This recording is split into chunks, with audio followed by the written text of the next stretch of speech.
Hello agents, in this video I'm going to take you through my top 10 favourite changes coming in Title Update 6. If you're not a fan of Title Update 6 you might want to switch this off now, but I'm a big fan of it, I can't wait for it, so I'm going to take you through these changes. Please hit like if you like the video, subscribe if you want to see more content from myself, and if you want to check out our community there's a link at the top of this video description.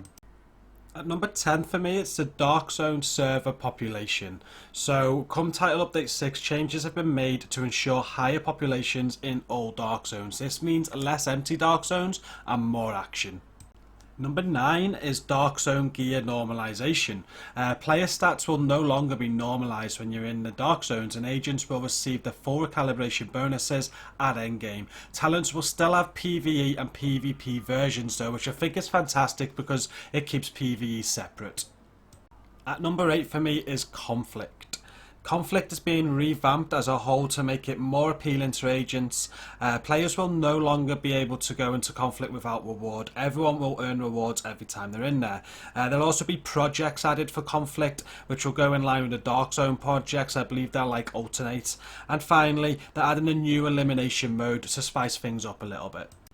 At number 7 is in-game balancing. There's a lot of changes coming in Title Update 6. A lot of weapons are having buffs and debuffs. There's new talents like Spark and Vigilance which are coming in, and all talents are also having tweaks and changes are being made to how you can use them as well. All in all, from what I have seen, these changes will give the player a lot more choice when creating builds, and it allows for a lot more build diversity. At number 6 is brand sets. Brand sets now have an item available on every slot, so mask, backpack, vest, gloves, holster and knee pads. With exception to the 511 brand, as a real life version doesn't cover all of these slots. Gear sets of 2 have had a change, so now on each gear set you only need to get 4 pieces to get all the talents and not 6, which enables you to bring 2 brand sets over, gives you a lot more build diversity. And on top of that, the chest and backpacks can also have an additional talent, so you're able to get like a talent in on the chest like hard hitting or vital or hardened or whatnot, and the same on the backpack. At number 5 is the recalibration station. There is a new recalibration interface. Players are now also able to recalibrate different attribute types over each other, so like a defensive over an offensive, and you can now recalibrate from items in your stash, which saves a hell of a lot of time.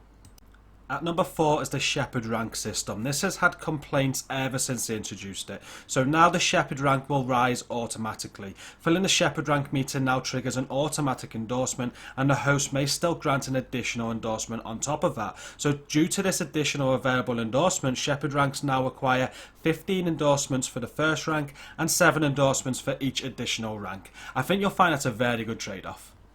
At number 3 for me is the stash space. You'll be very happy to know stash has been increased by 150 slots. The player now starts with 200 and can upgrade to 300 total slots through perks at the quartermaster. At number 2 is crafting. Enemies will no longer drop materials that you no longer need, and they will drop more materials than before, which makes getting your materials to do all your rolls at the crafting station and whatnot a lot more easier and a lot less of a grind. You'll also be very happy to know that polycarbonate now has a chance to drop from dismantled gear. As you can see on screen now, as I dismantled it, I got myself 20 pieces. Speaking to the blueprint vendor will also give you the option to buy account shared materials. By purchasing this, you'll share most of your materials across all of your characters that you make in-game. A fantastic addition, I believe. At number 1, and my favourite thing about Title Update 6 is the loot targeting system. When you reach World Tier 5, you'll see name zones and missions now have icons to reflect a higher drop chance for specific items. Agents can now target specific brands, weapons and mods in these missions and zones. This makes making the perfect build that you want a lot more easier. And that is it guys, thank you for watching. Don't forget to hit like, subscribe for more content, and check out the video description for a link to our community. Until next time, thank you for watching and peace out.